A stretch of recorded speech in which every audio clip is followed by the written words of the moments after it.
Here we are. We are live. Welcome, guys, to the Ravenscry live chat. Tonight we have a special guest, Jessie of ANKOR. Yeah. Hello. Hello. Welcome. How are you? I'm fine. Thank you. I'm good. How are you guys? We are good. We are pleased to have you Thank tonight. you. We are very Pleasure. happy, and thanks for being with us. My pleasure. Thank you guys for having me. Thanks to you. Are you guys ready? Peter and Simon, how are you guys? Yes. A couple of minutes ago, I dropped some water on my Mac, but it's okay. So Seems I can it's do the live, working, by the way. yeah, it's still working. It's incredible. If we lose Feather, we'll know why it is then. Yeah. But it's not the first time. Am I wrong, Fede? Yes. Yeah, I did. I just dropped some water a couple of live chats ago. So. Okay, maybe you have to drink in another place, Yeah. No, I'm good right now. Or something. Yeah. Yeah, but I like danger. Yeah. I Me drink too. with a classical Me glass. too. No, Yeah. it's not publicity. No publicity. Product placement, guys. Ooh. My sweatshirt Okay, too. so- I have to put some. Okay, so Maybe I will do the live chat. I know that you just you are living in Spain, so I know that there are pretty much the same shit all over the world. But if you want to tell us about a little bit about how it goes in Spain back there. Yeah, well, as you said, I imagine it's quite similar in Italy to Spain. At the moment, it's a bit crazy here because it changes, like rules and restrictions change every week or every 2 weeks. And for example, we were supposed to change and advance in restrictions last week. And we were supposed to be able to move around a bit more freely, but seeing the situation, they postponed it 2 weeks more. And when 2 weeks more go by, they make a new announcement, and we don't know what's going to happen. So we really don't know. We can't plan much at the moment. We can only move if it's for work. Band stuff, for example, we can if we make a certificate, like moving certificate. I don't know how it's called. But we have like all the documents with us to be able to move and to do things with the band. Otherwise, it's impossible. But yeah, it could be worse. It could be worse. At least we can go out and we can do things, always with protection, of course. But Yes, it could be a lot worse. Yeah, let's think positive and hope for the best in the next weeks and the next months. And what about the other guys? Can you see each other? With some of them, like because we live David and I live together because we're together. And then with Fito and Julio, the other guitar player and bass player, we can meet because we live in the same area more or less. But then, for example, with Ra, our drummer, it's a bit more difficult because she lives in another area, in Barcelona area. So we can't move around freely, like to meet as friends. It's a bit difficult at the moment, but we can meet. We can meet as a band, at least to work and that. But I think like I saw Fito last week, but we haven't seen Ra in more than a month now because as well she went to Brazil to see family, and she came back like 2 weeks ago, but she had to stay home as well and have a test done, which was everything was okay. But yeah, it's quite crazy at the moment. But well, I really miss like hanging out together as friends and doing things together.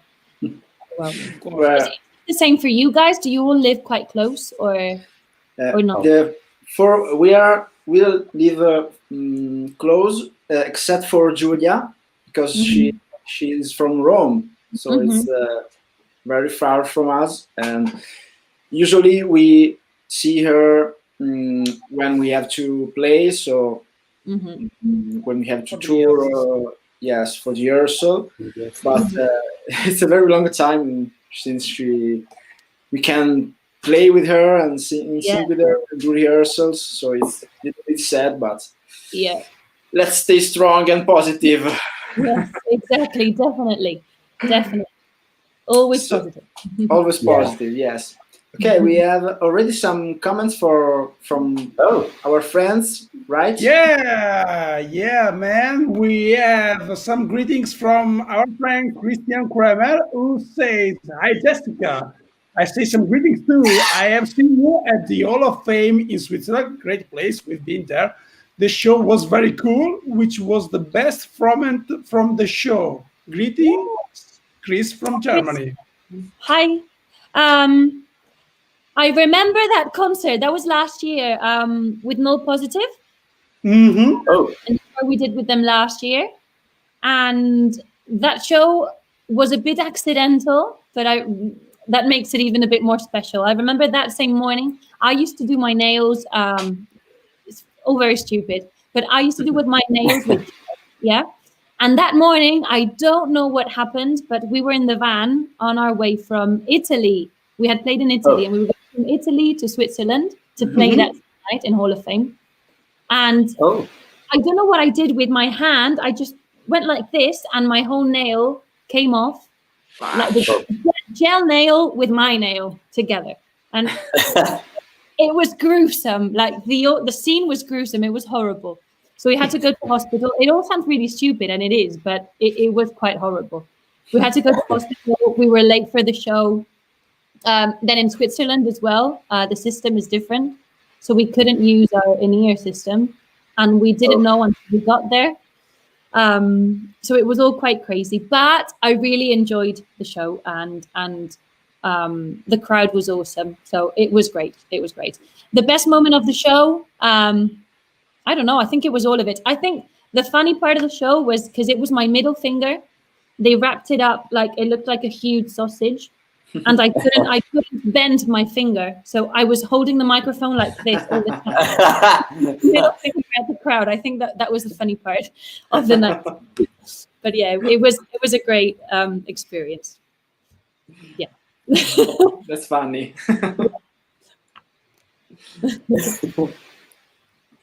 Okay, what about other comments, Simon? Yeah, sorry, I lost you for a couple of seconds, but now here I am. Okay, no, I was about to say that the Hall of Fame is a venue of accidents, because we played there as well, and when we played, the drum plexiglass fell on the head of my bandmate. Yeah. No.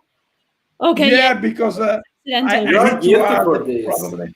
Yeah, it's my fault. Absolutely. Sorry, guys. By the way, let's say hello to our friend Matthew Lee Hanson. Hey, Matthew. Hey, man. How are you, man? Hi, Matthew. And also, we have another question still from Chris. Which the favorite album? I guess is the question. Which is your favorite album? And if you have a plan to make a new album and tour in 2021. Yeah. My favorite album. I'm not sure about this question. My favorite album, like ours or any album in the world, Chris. I'm not sure what you mean. If it's ours, you're asking if we're going to do a tour in that. I'll say it's our last album, but that's quite typical to say. Yeah, I think as like the last thing you do is always going to be your favorite. For me, my favorite one, definitely. But I love all the albums. And yes, we have a plan to make a new album. We're already working on it. We've started working on it for 2021, and a tour. I really hope so. I'm not sure about that. I don't know. I can't say yes. I really hope the answer is yes, but I can't reassure it 100%. But album, 100% yes. Yes. Cool. Great. Cool. So, guys. Yeah. Let's wait for it. And as well, he also asks, which is your favorite song from the albums? Okay. This question is always difficult because every time I'm asked, depending on the time, it's a different song. I would say one of my favorite songs is Sail, which is track number 8 from the last album, from White Dragon album. It's a very sad song. It's a song about loss, but for me, it means a lot. So I think that one for me now at the moment is my favorite. Christian, what is yours? Yeah, let us know. Let's also say hello to our friend Van Fender. Hey, Fender. Hey, man. Hey, man. And also to Charles Benham. How's everyone? I'm good. Yes. How are you? Yeah. Thanks, Charles. Okay, thanks, guys, for your questions. Keep going to comment and interact with us because we have a very special guest tonight. So I think we can start with our official question. And the first one is very standard. So when did you start singing and how? Well, if the question is standard, my answer is standard as well. I started singing. I've always liked singing, always. Ever since I can remember, like when I was little, I remember they gave me this toy microphone, and it looked like a plant. So the microphone was a flower. And I remember every year for Christmas, I would plan a recital, a show. So I would prepare, I'm talking, maybe I was 7, 8 years old. So I would choose 2 or 3 songs and prepare a choreography and sing it and dance for the whole family for Christmas, for example. So ever since I can remember, I've liked singing and I've enjoyed doing it. And then like taking it a bit more seriously when I was a teenager, I'd say. I created a YouTube channel with one of my best friends from school. We would just record covers, like very humble in our home with our phone, terrible. But yeah, I think that's when I started taking it a bit more seriously, when I was maybe 14, 15, I think. Okay. Did you take some lessons during your teenage? No, actually, I started taking lessons a bit later on. Okay. A bit later on. When I was 17, I joined my first band. And I think I started lessons like maybe 1 or 2 years later. So I was 19. I think I was 19, 20 when I started doing lessons. Yep. Okay, Until then, just like a hobby. Okay. And do you play any instruments? A little bit. I play a bit of guitar, but very basic chords, and that's it. It's a lesson that I have to do. I need to continue and learn more, because I think it's beautiful to be able to like create your own music, and for me to be able to sing and not depend on anyone else, just to be able to get a guitar and sing whenever I want. So I really want to learn and do it. Definitely. Yeah, I see some guitars behind you. Yeah, but these are David's guitars. They're not mine. These are all David's. Yeah. They're really cool. Yeah. Also. Yeah. Thank you. the guitar in the middle is really crazy. Yeah, this is the one he uses now. It's a brand from here, from where we live, called Colobre Guitar. Wow. Okay. Great. Well, they made it especially for him, so he chose the design and everything. Oh, cool. For the new album, we're working with someone else, another brand from Barcelona called Mark Saint's Guitars. And we're going to change the sound as well and get 7-string guitars. So it's going to sound a little bit different. Yeah. Great. Yeah. It's cool that he are using the guitars from your country, from Spain. It's very interesting. Yep. Yeah, the other two, no. The other two are, that's hammer, and that's, I don't know what it is, but the last guitars are... Let me see, please. Maybe I can guess the brand. Dean, I think. Yes, it is Dean. Yeah. It is Dean. There you go. The other one, I think it's I don't know. There we go. Which one? The green one? The green one, yeah. I don't know where it is. I think it's I don't know. The green says I'm not hammer. sure. Oh, okay. It's a hammer. It's a hammer. Yeah. Okay. The But I guitar. guess the DM. So. Yeah, Matthew is suggesting that it is a Dean Michelangelo Battio signature. There you go. Wow. You're right, Matthew. You're right. Thank you, Matthew. Yes. And also, I guess that Van Fender was wondering if you play guitar also for the same reason Mauro asked you, because he saw the guitars on your back. Yeah, we're covered in guitars in this house. It's full of guitars. We've got these three here. I've got another one next to me because we did recently we did a giveaway on Instagram with our new sponsor, the one I was telling you about. Oh. We have the guitar that we're giving away, which is actually going to Italy. Someone from Italy the guitar. Oh. And upstairs we've got more. I think we've got like 3 or 4 more guitars. So it's full of guitars in this house. They're surrounded by strings. Yes. You said that when you were younger, you used to play with the microphone, of course, and so you like to sing, but also to perform in front of people. Yeah.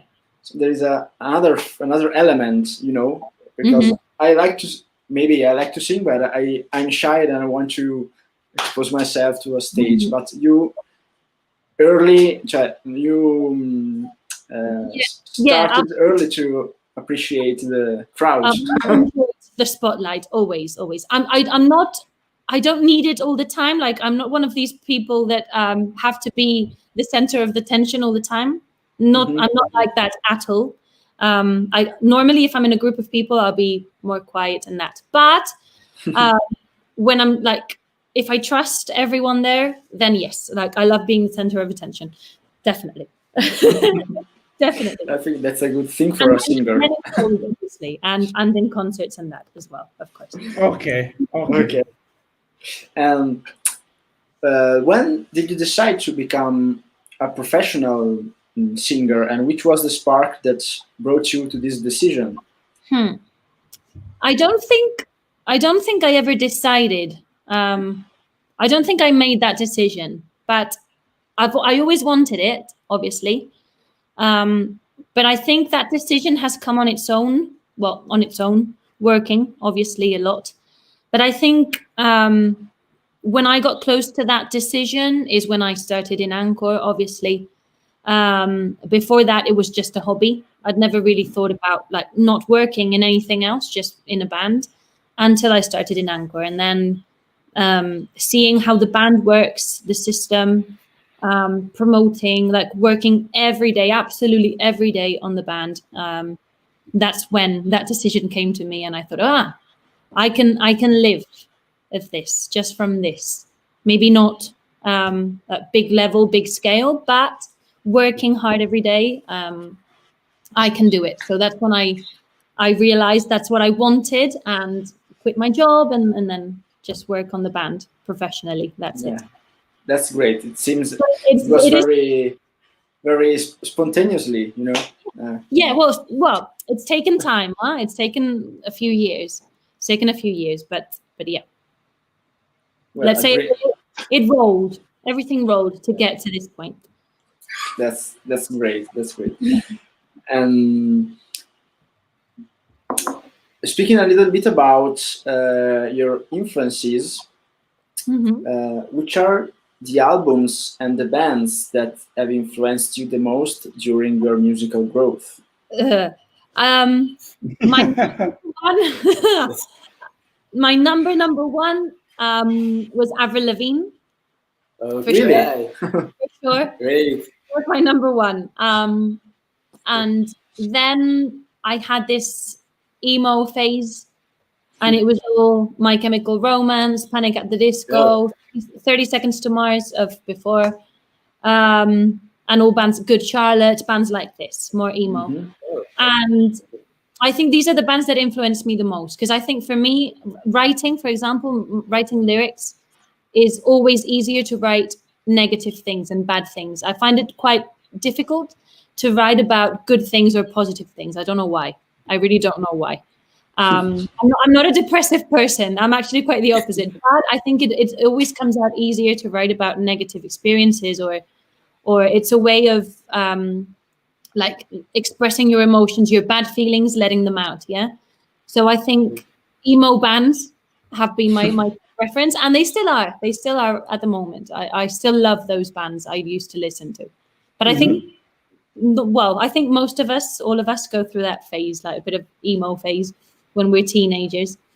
So, yeah, Fede, did you have an emo phase? Not no. No, really, not really. I had a hardcore punk phase, and so and I used to listen to some emo bands like My Chemical Romance, with Charlotte too, but I didn't remember that I dressed like an emo guy. I didn't dress emo. Huh? I never dressed emo. Oh, you only listen to emo music. Yeah. Oh. I didn't have that phase of clothes and that. I always dressed quite normal. Okay. Except when I did have but you know, okay.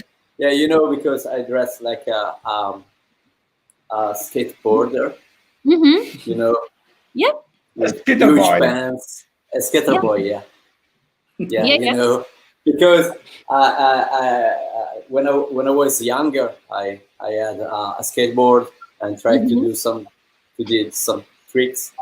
I remember that I fall every day, every time down in the streets, and I hurt myself, so I quit. So, you quit. Yeah. What about you, Shaman? Do you remember when you had hairs in front of you? Yeah, you know, by the way, the fun thing that I found yesterday, a pic of Simon with long hairs and say, he is Simon? Really? I didn't recognize him. No, you asked me, is he Simon? Yeah. Yes, he was. Well, actually, I had a little bit of a punk phase when I was 13, 14. Then I switched to metal, and actually I had a dark phase, let's say so, a dark phase, because sad stuff helped me actually to express myself. So we are pretty on the same page. But I used to listen more to bands like Dark Tranquillity, Opeth, and a little bit also Pain of Salvation, which was one of my favorite bands, had some dark atmospheres, and that helped me actually to cope with bad feelings and to get better and to stay positive. So that's true when some people say that metalheads actually are the most sunny people. They are not so dark as they say. They are actually happy people. True. Probably because they express their anger, maybe, and they're a little bit different from the others, but at least they can express themselves. So I think this is pretty much the same as the emo phase that some people live. Yeah, as you did. I agree. I agree completely. What about you, Mauro? Yeah, Mauro. I didn't have a emo phase. I just switched from bridge pop like Oasis and Blur and stuff like that to Iron Maiden, just like that. Iron Maiden, Metallica, and all the stuff. All of a sudden. Yeah, all into the metal. Yes. But only the happy metal. Like Yes. elf, dragons, and knights and wars. Swords and battles. Yes. Yeah. Yes, but it's true what you said before about that it's easy for you to write about negative stuff, because I think that because when you are happy and you are feeling good, you don't have maybe the need to write something because you're living the moment, you know. Yep. Yeah. I think that's true. That's completely true. And I think when we live good things, we tend to, that when we're happy and we have positive experiences, we tend to share it more, like in a day-to-day, normal day with everyone around. But when something bad happens to us, I think we don't like sharing it as much, right? And telling everyone what's going on, or crying in front of everybody, or telling, I don't know, whatever. So I think it's a lot easier to write, like to everything out and just express it, all the negative feelings or whatever. So Mauro, I agree. That's probably why. Yeah, and so you see, guys, we are sharing company, sharing music, sharing live chats with you, so we are happy. In a way. Yeah, exactly. Okay, we have a bunch of comments here, a bunch of people to say hello to. For example, well, good to know that Chas is doing great, and we're glad that you're doing great. And let's say hello to our friend Dags. Hey, Dags. Hi. And also to Stefano. Hey, Stefano. Hi, Stefano. Who's also saying, maybe that's a very silly compliment, but I have to tell Jessie that the girls at my school fell in love with Jessie and her band thanks to their covers of Bad Guy, Havana, and Senorita. They adore her. Yay! Yay! Thank you. Say thank you to the girls at your school, Stefano. Thank you very much. Pretty cool cover, actually. Thanks. Yeah. Thank you. Yeah, speaking about the cover, you did a little very many covers on your YouTube channel. So what's behind it? Why you decided to did some many covers? There's a few reasons to it. I think one reason is between our work, like from video to video or our original songs, we like to create more things. That we like to be creating all the time, and we can't be creating our own songs all the time. So between albums, for example, or official videos or whatever, we like to make covers.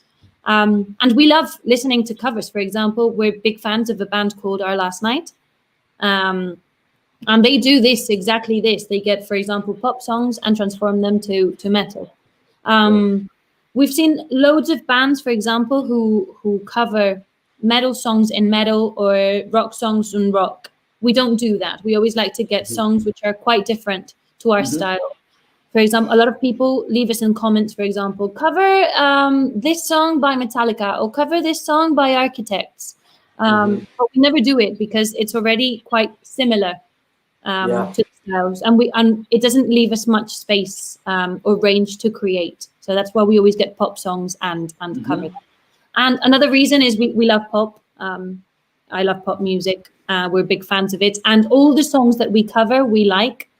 I love Backstreet Boys, for example. It's the last cover we did. I love Billie Eilish. I love I don't know, all of them.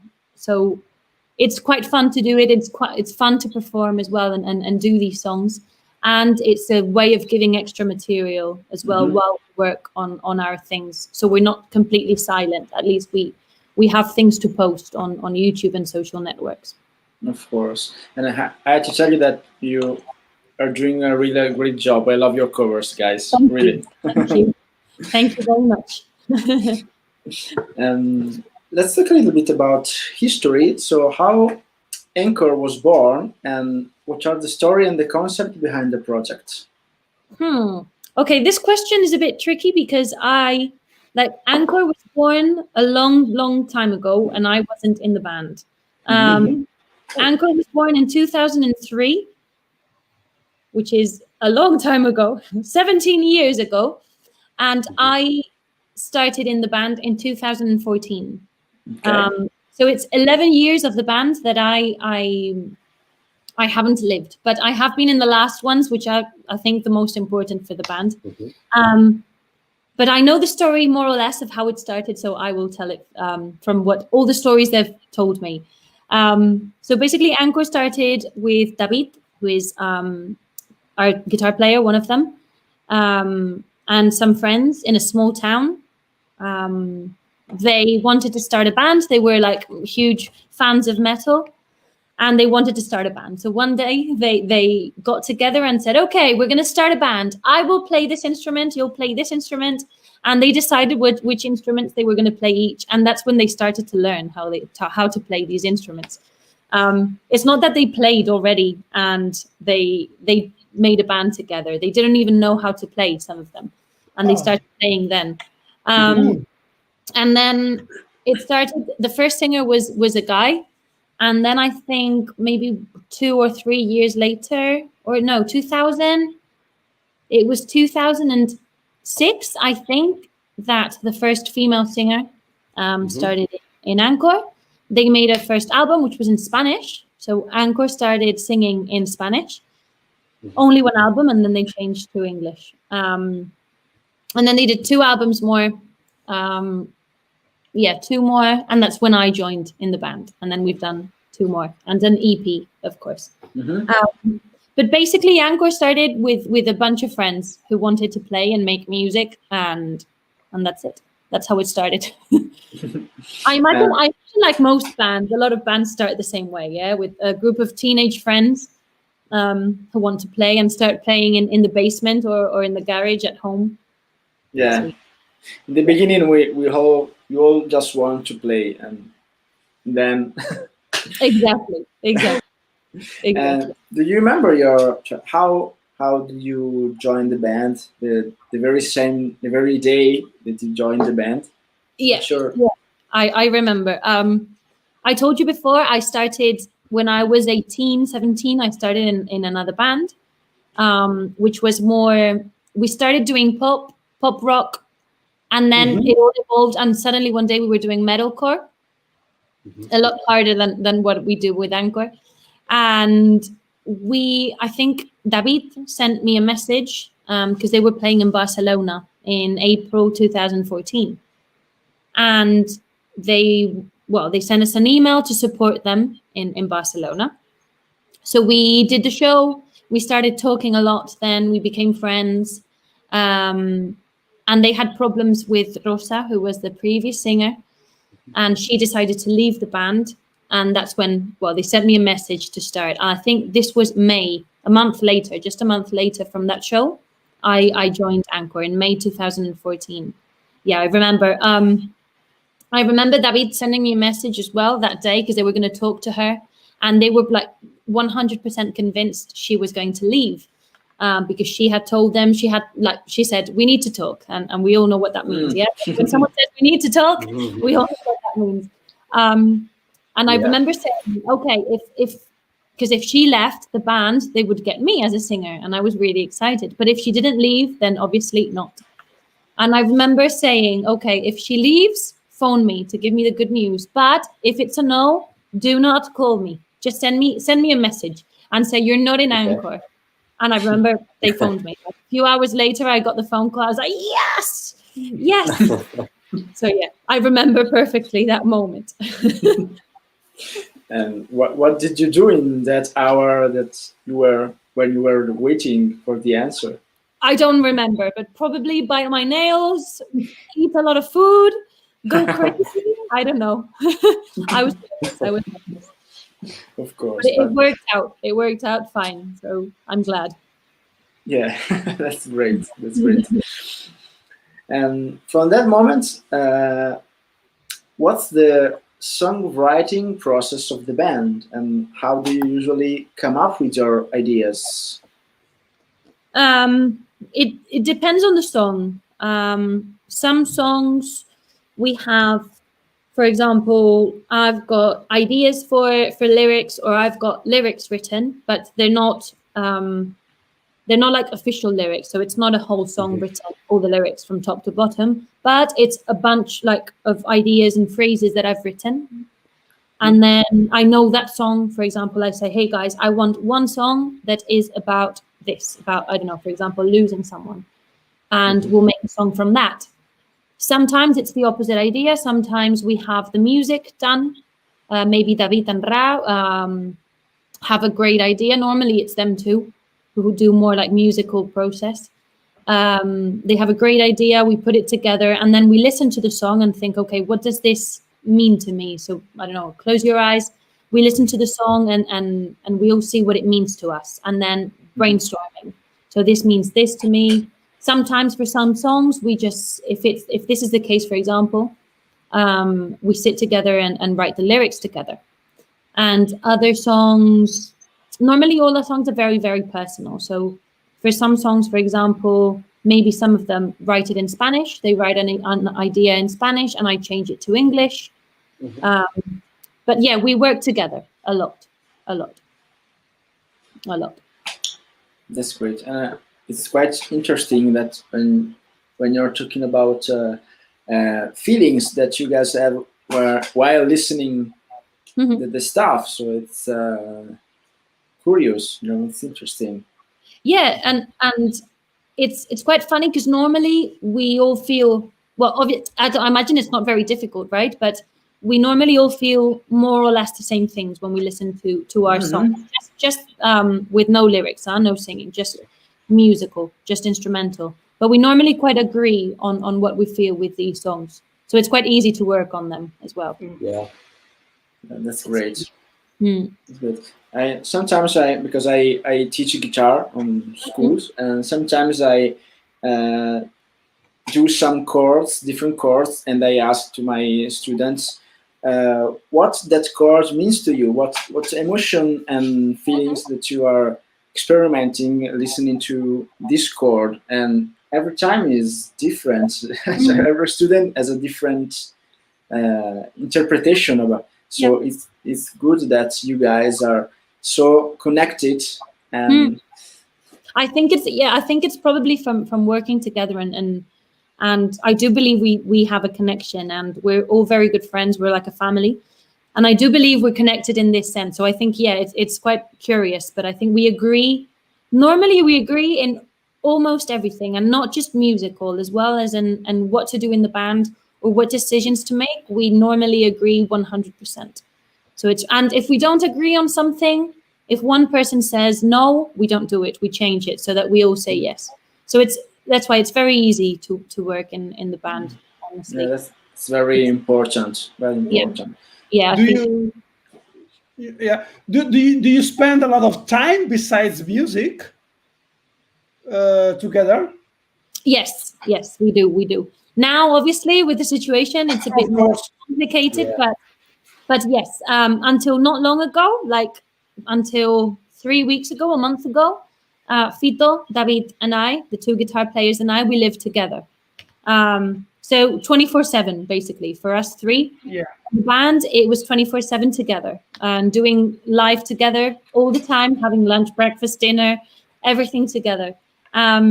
And with the other two, with Julio and Ra, it's a bit different because obviously they live a bit more far away. But yes, we do a lot of things together. We're really good friends, and we meet as much as we can, Yeah, Ben, it's pretty much a family, Yeah, for us it's pretty much the same because we have now about 12 years. So long time. We know each other very well. So the bad and the good. Yeah, but we don't live together. We should try. It will be very challenging, I guess. Is it challenging to live with your bandmates? Yeah, we've spoken to a lot of bands who are really, really good friends, and they've told us, like, for example, some friends from Madrid we have who are in a band, and they say, I don't know how you do it, because they get on really well, but they could not, for example, they know that they wouldn't be able to live together. They wouldn't stand each other. We can, and I imagine a lot of people can, but it depends on the person. We really get on together, so it's easy. It's easy. And I have to say that it was a big house. So if you needed your intimacy or you wanted to be alone for a bit, it was a big house. Do it. Small apartment. So it was possible. Yeah. Do you have some pets? Small apartment, it would have been different. I don't know. Yeah. Do you share a pet? A pet? Yeah. A cat or a dog? Fito had 3 cats. Well, his girlfriend, 3 cats, and I have 2 cats. I have 2. So you have five cats. Yeah, we had 5 cats in one house, but the house had 4 floors, and the cats were only in one. Okay. Only on one floor because, for example, downstairs we had what we called the museum, which is a room where we record as well. It's studio, but it's our gaming room. So we had like all the game consoles, all our Xboxes, all our Wiis, all our Nintendos, Segas. That's really interesting. Oh, we're not allowed there, for example. Nerd stuff. Yeah, we've got that as well at home. Loads of comics, loads of manga, loads of video games. Yeah, we will talk about it. Good. We have some topics. Yeah, we will talk about it. That's great. Yeah. Wow. Okay, and let's talk a little bit about a thing that we miss so much. That is live performances. Do you remember your first live performance with ANKOR, and what was your best live performance ever? Yes, I remember. It's impossible to forget. I told you earlier, I started in ANKOR in May 2014, right? Remember this? Then I think it was the 2nd or 3rd of July of the same year, so just like less than 2 months later, I had the first show with ANKOR. And the first show was in a festival called Barcelona Metal Fest. And it was a big show with Intentation played. Wow. And then 2 or 3 Spanish bands as well played. There were, I think it was like, I don't remember, but I think it was like 9,000 or 10,000 people. And that was my first show. That was the first one. And crazy. No stress at all, you know. Not whatsoever, no. It pressure. The stage No was pressure. huge, but huge. All the back of the stage was LED, and it said ANKOR, like huge. Great. And full, and the place was like packed with people. I was really nervous. But I've seen like videos on YouTube of it, and it was all right. I don't look nervous while singing. I don't look nervous. But there is an interview that they did after the show, and obviously we had played already, so I was ecstatic. And they're asking me questions, and I'm like, "Hi, I'm Jessie, singer of ANKOR. Thank you." So I was like really hysterical and really nervous, but it was great. It was great, and it was a great experience. To be honest, it was great. It was very good. And then best show is difficult to choose. I think there are 2 or 3. I would say Download Festival. We played at Download Festival here in Madrid. In 2018, and that was great. We made a music video from that show for our song Nana. And then I would choose as well Japan, I think. We've been twice. We played twice in Japan. I think I have to choose, I'm going to choose 3, right? 1, Download Festival. Then 1, the first time we went to Japan, which was amazing. I remember doing the first concert, first sound check, and a tear coming down my face because we love Japan. So it was a dream come true, and that show was amazing. And then from our last tour as well, which was the last tour we did in Japan, it was November 2019, and that was amazing as well. It was great. And Japanese crowd are completely different. Everything is different, but they're amazing. So I think I have to choose these 3, definitely. Definitely. I don't know if you've been in Japan, but if you haven't, unfortunately not. A friend of mine did a tour in Japan with his band. It's a punk rock band, and yeah, he says to me that it was a great experience. Yeah, the people was really kind with him and with the band. Yeah, people there are extremely kind, and I think the good thing as well is sometimes in concerts. So there, for example, when they do shows, it's not just 2 or 3 bands. So they have loads of bands in one afternoon. And maybe you go to a show and there's 8 bands playing. So it's all like mini festivals. Shows. Okay. And the great thing is that sometimes all the bands are completely different. And people love that and they still enjoy it. And I think it's amazing because here, I don't know in Italy, but in Spain, people I think are a bit more closed-minded and it's a bit more difficult to mix loads of styles in one same show. But they're open to anything and they love everything, which is amazing. And I think it's great as well, like going to a show and seeing loads of bands and seeing that every band is different makes it more entertaining as well. And having all the time the same style. So yeah, Japan, number 1, love forever. That's very, very, very interesting. Great. We'd love to tour in Japan. And how you have to. And how is the crowd? You are talking about the crowd before. You said that it's very different. Why so? I think they're very different because they're super respectful. For example, when a show starts or just before the show, you can see that they're all standing like this, very respectful, very quiet. And then the show starts and they go crazy. So they completely crazy. Like start jumping and going crazy like this. And then the show finishes and like they're back to normal. It's different. It's different. But it's amazing. Nice. Guys, we should go. Great. Yeah, I know. You have to do it. So it seems like they just turn on when the music starts and they switch off the music. And then back to normal. They switch off again. Yeah. Great.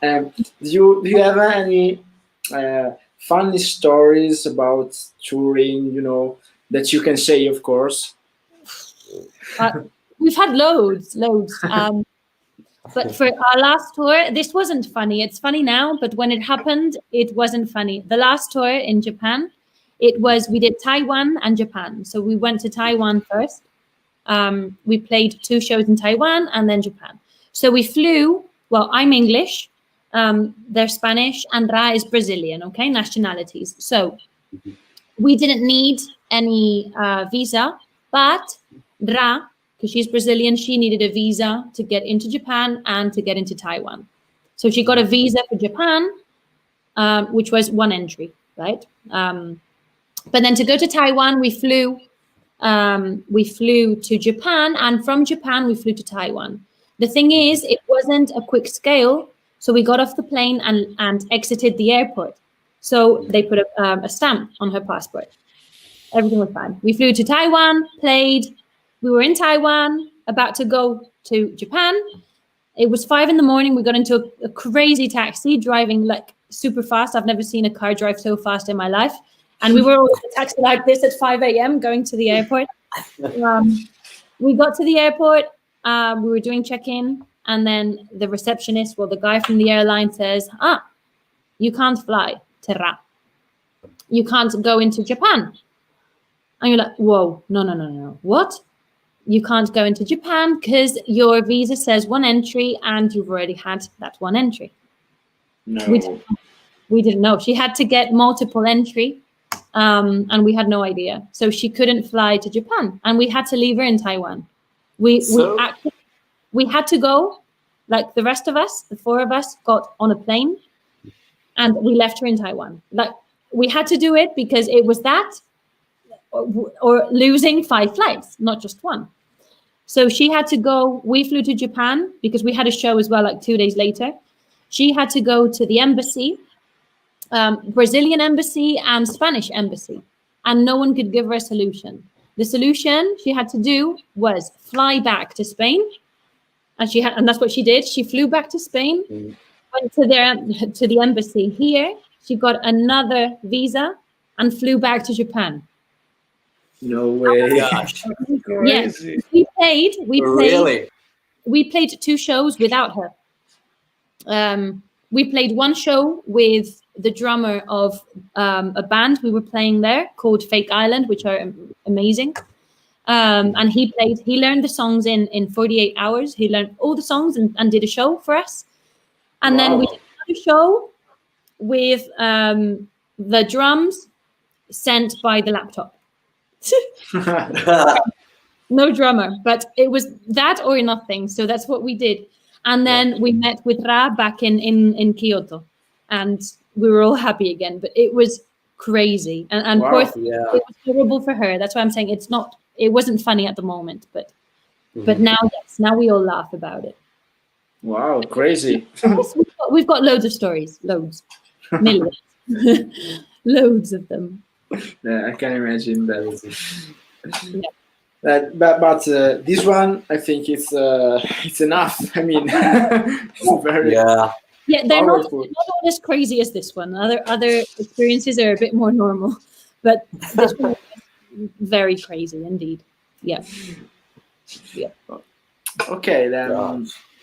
What about the future? This unfortunate future. So, what are the plans for ANKOR in the future? Well, as I said earlier, our immediate plan now is new album for sure. We're working on extra things before the album, but we are gonna release a new album next year. As I said before, we've changed and we're gonna have 7-string guitars. I think we want to sound a bit harder as well. Not the voice. Well, a little bit, but my voice isn't very hard when I sing melodic, so it will mix a little bit. But yeah, instrumentally speaking, it will be harder. Maybe darker. I don't know. We'll see how we feel. If we're feeling very negative, it's what we write. But yeah, that's the immediate plans for now. As in touring, I don't know. I wish, and I really hope we can do that tour with Infected Rain. But I'm not sure about it. So for now, album. And as soon as we can, definitely touring, for sure. Yeah. For sure. Hey guys, if you wanna be updated about ANKOR and all the news about it, check it out. There are links down below. So Facebook, Instagram, website, Twitter, YouTube, and so on. So guys, check it out. This amazing band. Being updated about the future. Yes. The present, of course. Yes. Yes, and I have to say as well, we're going to be giving away another guitar very soon. Oh. So stay tuned. Of course, I will do. For free. I will stay tuned. I will of do course. Too. I want a new guitar. Yeah. Okay. And in the meanwhile, Simon is freezing. No. Yes. Yes. He was freeze before. Now it's. I saw his screen like this. It's only a problem for me. Yeah, now I think so. Because for me, Simon was moving now. Before, no. No, not for me. Not for me. That's funny. That's funny. Let me check. Let me take a screenshot of this. Yeah. Okay, go on, please, guys. Okay.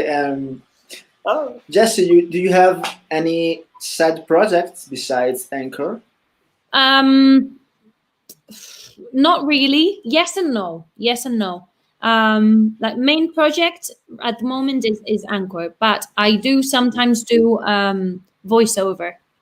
So for films, for example, in Spanish, doing the voices of the actors, but in Spanish. I've done that. I sometimes do that, but that's a bit extra. But 100% ANKOR for sure.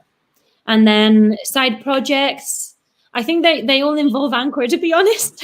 Like all my life at the moment involves ANKOR, everything. I started a Patreon site as well, but that's to do with ANKOR, most of what I post. I make videos, for example, talking about, I've got this series called My Life in ANKOR,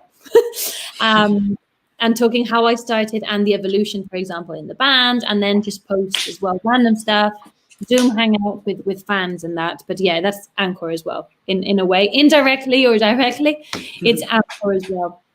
I think the band takes most of our time.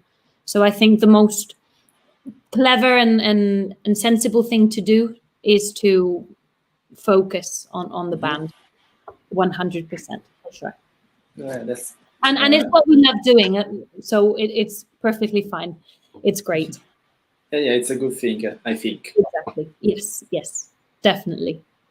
And about voicing over, if you had to choose one actress that you would like to voice over, who would it be? That's a difficult question. I've always done like secondary characters.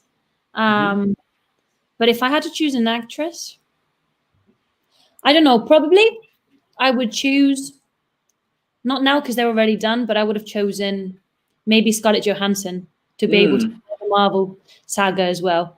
But yeah, probably someone who would have a lot of work and a lot of films. That's a good choice.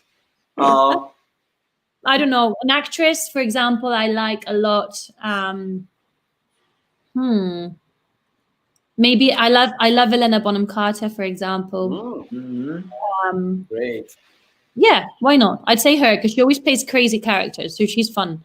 She would be fun to voice over for sure. I choose her.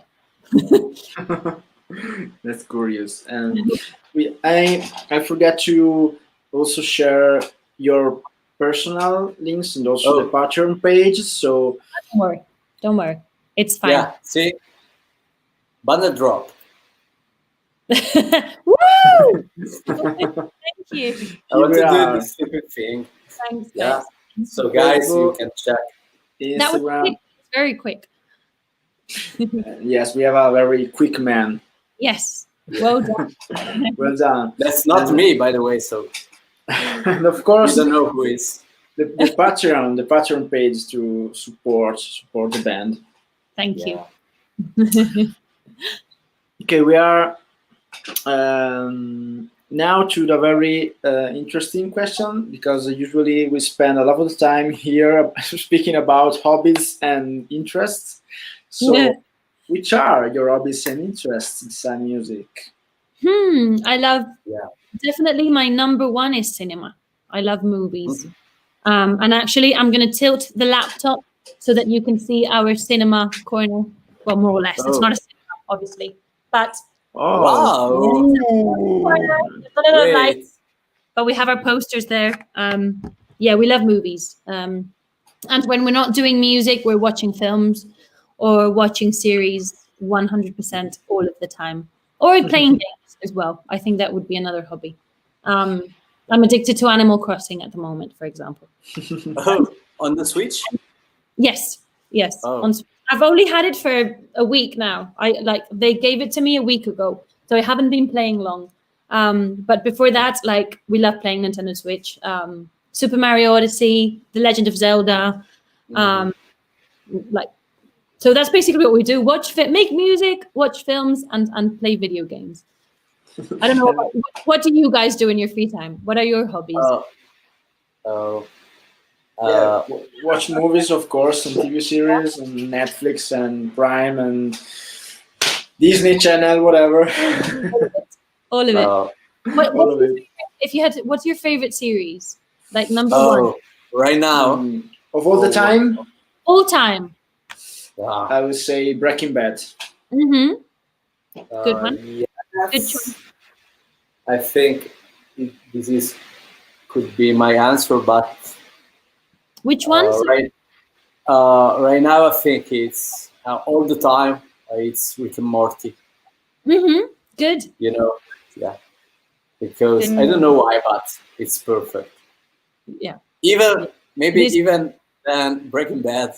No, I'm kidding. They are great series, but I prefer Rick and Morty. Good. And Simon? Probably for me, Vikings. Vikings is more inspiring. I love comedies. I love dramas. Right now, I'm watching This Is Us, and also. Are you okay, Fede? Yeah, I'm good. Did you drop all the water? Yeah. I dropped the bottle of water, and you can see it, but there is a lot of water on the floor right now. Oh no! So we can go, please. At least it is not alcohol. No, I'm a lucky man. At least it's not on your laptop this time. Yeah, that's good.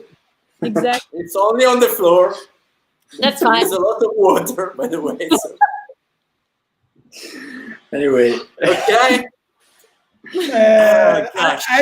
I enjoyed a lot The Office lately. I haven't seen it. I haven't seen The Office.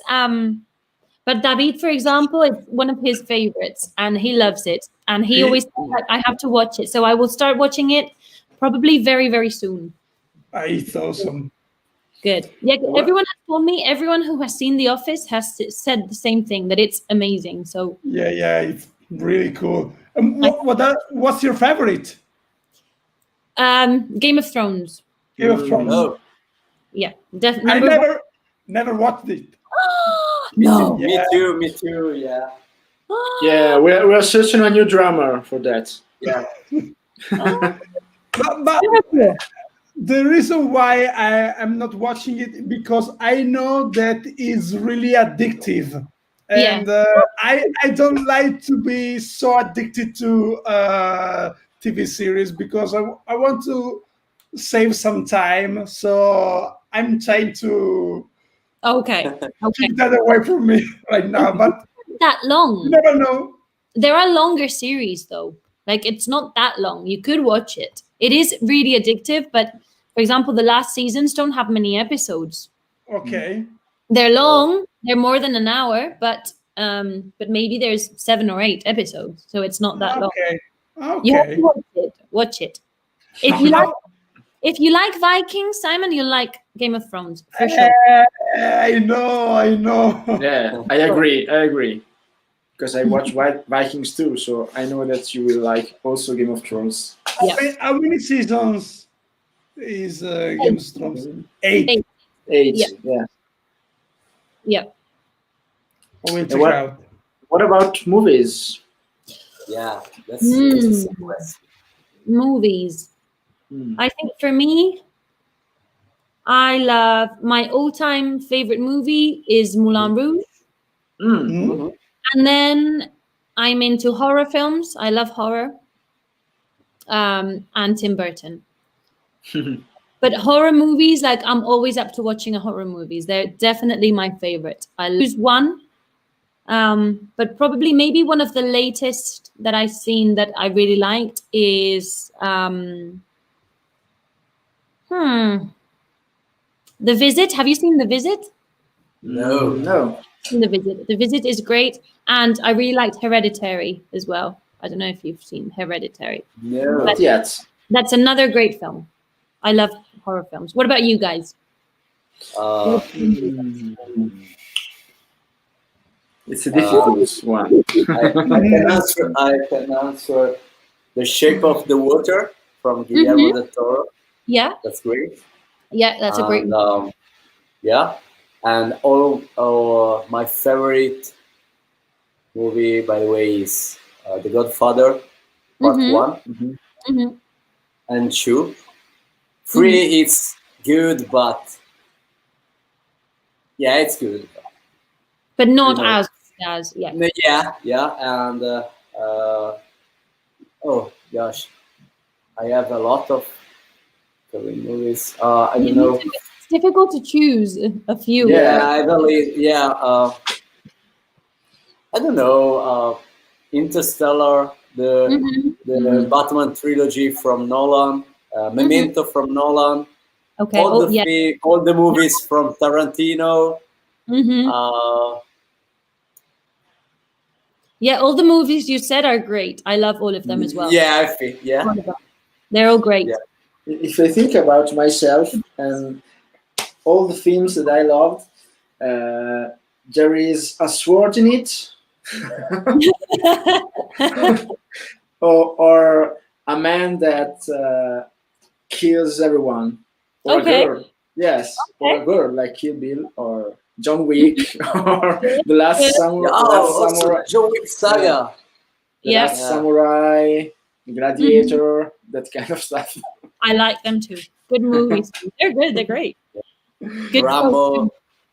Yeah, Matrix, of course. Yeah, the Matrix too. Yeah. Blade. I'm waiting for the 4th chapter. Blade. I love Blade movies. And Simon? Yeah, I watched a lot of times, really a lot of times, The Matrix. The Matrix changed my mind like forever. And there are a lot of movies that I like, but The Matrix is pretty much my favorite one. Well, I say that because it's the movie that I watched really several times. Also, I like the Batman trilogy, the Dark Knight trilogy from Nolan as well, and The Last Samurai. Those are movies that I watched several times. I liked also some other movies, but these ones are the movie that I watched more times. And they're all great movies too. More or less, 3 of you as well agree. Like you've said, a few repeated ones too. Yeah. Good job. They're all. Yeah, I will also say The Lord of the Rings, but I don't like to say that I like the movie that is a book, because I watched the movies of The Lord of the Rings a lot of times, but for me the book is sacred. Yeah, but you can still choose them. They're still great movies. Even if the book is sacred, they're still amazing movies. So I think it's perfectly. Yeah, but in my opinion, a movie is a movie when the subject is really related to the movie and not to a book or something else. Yeah, I understand, definitely. But they're great movies. Yeah. A lot of Academy Awards. So. Yes. Yep. Yeah, I know. I had one more film that I forgot earlier, because I said Tim Burton, but I didn't specify. One of my favorite Tim Burton movies is Sweeney Todd, for sure. Oh. Yep. Yeah, I like it. Yeah. Okay. That's I enjoy all the Tim Burton movies. I remember that, except for. Oh gosh, I didn't remember the title. What's it about? It's about a vampire. Dark Shadows. Yeah. Dark Shadows. It was great, but Johnny Depp, Michelle Pfeiffer. Is that Yeah, and Johnny Depp, of course. It's different. I think it's really different. It's more comedy. More. Yeah, it's great. Don't get me wrong, but no. But I agree with you. It's a good film. I wouldn't say great. I think it's a good film, but it's not 100% Tim Burton. Maybe like other movies. It's less serious. Yeah, and that's happened also when I watched One Opposite Time in Hollywood, the last Tarantino movie. Yep. And I say, it's good, but yeah, I don't know. Yeah, it'd be better. I don't know. Have you seen Mauro and Simon? Have you seen it? No. No. No. Okay, then I'm not going to say anything. I'm not going to say anything. Don't spoil it. No, I don't like spoiling films, so I'm not going to say anything. But I agree with you. I agree. Yeah. I agree. We have some comments to read, right, Simon? Yeah, especially from Stefano. It's good to answer to him and not ignore him.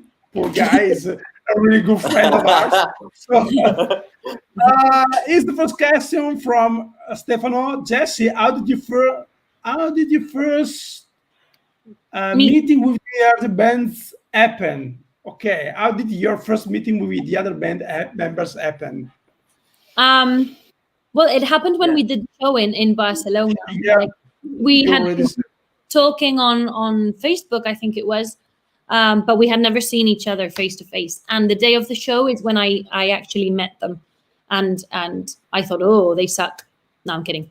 They were good and they were all very nice, and we instantly became friends. So yeah, that was the first time. Okay, good. Also, he says that he loves La Casa del Papel and the Papel and Nairobi. Team Nairobi. I haven't seen it. Have you seen it? I haven't seen the series, but everyone has told me it's good, so I will watch it someday. Yeah, you should. But I haven't. Money Heist. Yeah. Yes. And also, Stefano is suggesting a drum fight between me and Ra on the same stage, side by side. It would be a very instant show. Yeah, but I think that she wins. She's a very cool drummer. I can say that. It would be fun. It would definitely be fun. Absolutely. And also, let's say hello to our friend Johnny. Hey, man, how are you doing? From Chile. Moving back to hobbies, you were talking about video games also, that you have a basement. Yeah, a big collection of video games. Yeah, most of them aren't mine, I have to say. Most of them are David's. And when we lived all together, Fito and David, more or less 50-50. But yeah, we all love video games in this house and in the band as well. They're like really crazy about video games. Like crazy level, they collect absolutely everything. So for example, from The Legend of Zelda, they've got all the amiibos in their boxes, inside the boxes, all exposed, all of them. Glasses, cups, lamps, whatever you can imagine from Zelda. Like everything. Okay. And then consoles as well, like all the PlayStations except for 5. Okay.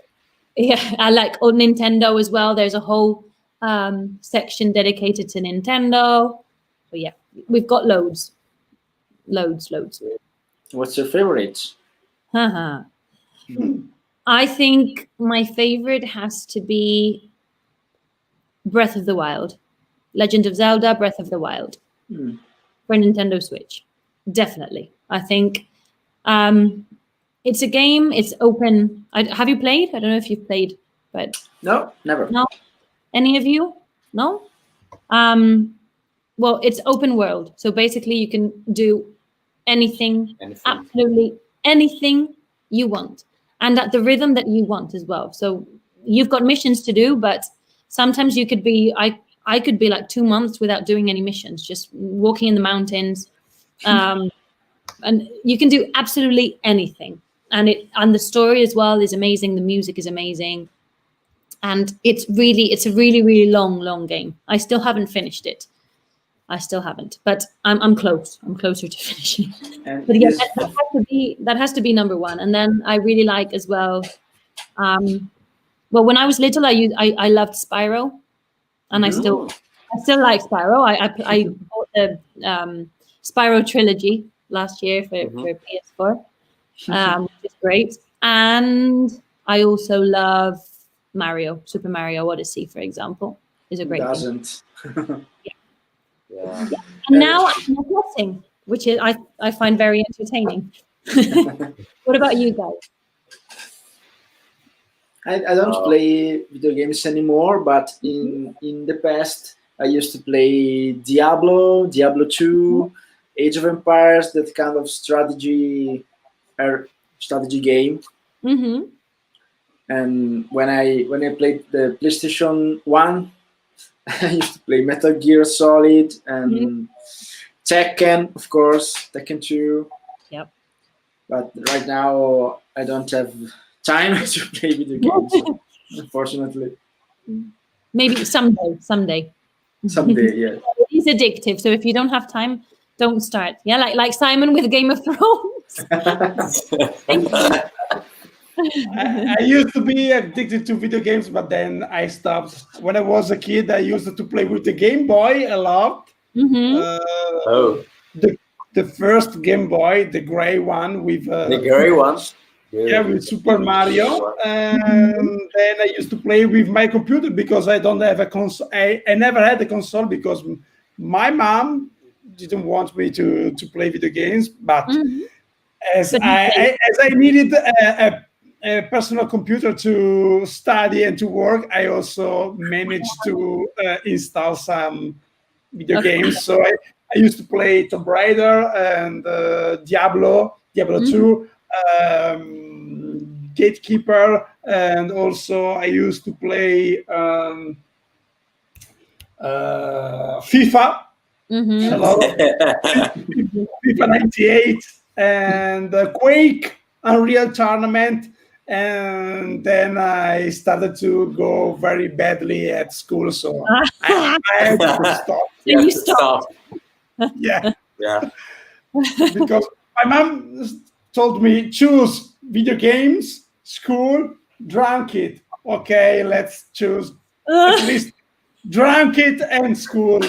And then we'll see. That's good. Good. What about you, Peter? Wow. We can talk for hours, I think. Look, he's rubbing his hands, getting ready. Yeah, I was lucky because I am lucky because I have a lot of consoles in my house. My first console was Nintendo 64 with Super Mario, of course. Then I bought PlayStation 2, the first one in Italy. The first bench. So it's not the slim one, but it's the huge one, heavy stuff. Yeah. And then I bought. I'm a really happy owner of a Xbox 360, and there is one reason that I bought a Xbox 360 because I'm a huge fan of Halo Saga. So I played all the Halo chapters. I think it's the best video game series of all the time, but it's my opinion. And then I have a GameCube also. And I play with Super Mario Sunshine. So it was great. And on GameCube, we play a lot Wario. No, we play mini I know Wario, but it's cool. I never played it. It's very stupid. It's a very stupid game. We love Mario it. Used to be. We love it. It's basically mini games, and you play in turns, but it's like the most stupid mini games. There's one where you're little people like this, and there's a woman, and she's got a snot dripping from her nose, for example. That's one of them. And you to escape from her.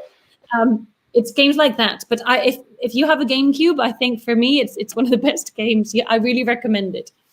I will search for it. Maybe on eBay. I don't know. Do it. About stupid game. About stupid games. I had a Nintendo 64 cassette, and it's a South Park game. It's like a party game, and it's really, really stupid. But I love it. And also I have a Wii with, of course, Super Mario and Zelda and other good stuff. And I want to upgrade my collection, maybe buying PS5, a Nintendo Switch or the next gen console, but I don't know if I will buy a PS5 or the new Xbox Series, because even if I'm you a huge fan of Halo, so I want to continue to play it.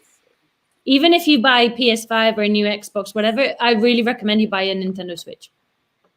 Okay, that's great. It's because like the good thing is that you can play like whatever you want. I mean, if you're at home, just play on the TV, but you can take it with you as well. And for us, for example, when we've traveled on the journey to Japan, for example, it's great. It's great because you're really entertained. And so you can take them off and you can play with more people, multiplayer at the same time on the little screen. So it's like you've got all the options, and it's great. It's really useful. Don't say that. Don't say that because I want to buy one right now. It's an order. So let me write a letter for Santa right now. Dear Santa, get me a Nintendo Switch. I have to say that speaking about talking about stupid games, a friend of mine who has the Xbox 360 recently bought one video game that is called the Goat Simulator. Oh, that's great! And you you're a goat and you have to go around and jump. You can do anything. Amazing. Yeah, it's very stupid, but it's funny. Yes, you can destroy cars or jump everywhere. It's very funny. Brilliant. Yeah. Yes, brilliant. Yes. Simulation. Yeah. Anyway, we are. Jessie, it was great. We are near to the end right now. Okay. And it was very funny and great to have you. But now you have to do a very official final speech to the audience. Okay. So it's your time. Okay. Dear viewer, if you are watching this, I want to thank you. Thank you for joining us. And thank you, guys. If you don't know ANKOR, go to the links that these lovely people here have shared with you, and that they're here again. They're really efficient and very quick. So I invite you to check our music out. And thank you, guys, for having me. I had a great time. So that's it. That's my official speech. That's great. Thank you. And one more thing for my official speech is Fede, buy a Nintendo Switch. Okay, I will do. Simon, watch Game of Thrones. Absolutely. You all have homework to do. Now, what about Mauro? No, because you don't have time. Don't do it. That's your. Thank you for your precious suggestions, and of course, thank you for being with us. It was great. So, guys, don't forget to set a reminder on our Facebook page and YouTube to being updated to the next live chats. And also, we have a new playlist on Spotify that is called Ravenscry Live Chat Guests, when you will find all the songs from all the bands that we host here, and of course also from ANKOR. Yes, so it's great. It's a lot of great music, so check it out on Spotify. And what else? Am I missing something? Anything, guys? Well, if you want to talk with us, join our Telegram channel. So I may install it. Yo, you did it. Oh, that's great. Yeah. As you can see in this live chats, we are very stupid guys. So it was great. I've had a great time. I've had a great. These for me are the best interviews and the best chats. So I had a great. Definitely. Thank you. Thank you so much. Thank you very much. Nice. So thank you for having me. Thanks to everyone, and see you guys in the next one. Good night, good evening, good afternoon, good morning, whatever you are in the world. Bye. Bye. Bye. Cheers.